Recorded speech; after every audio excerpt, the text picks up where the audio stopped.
रश्मिमन्तं समुद्यन्तं देवासुर नमस्कृतं पूजयस्व विवस्वन्तं भास्करं भुवनेश्वरं सर्वदेवतात्मको हेश तेजस्वी रश्मिभावनः एष देवासुरगणा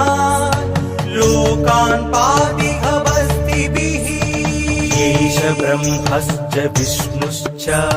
शिवस्कन्दः प्रजापतिः महेन्द्रो धनदत्तालो यमः सोमो ह्यपाम्पतिः वसवः सान्ध्या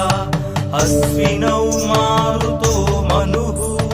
वायुर्वह्निः प्रजाः प्राणा ऋतुकर्ता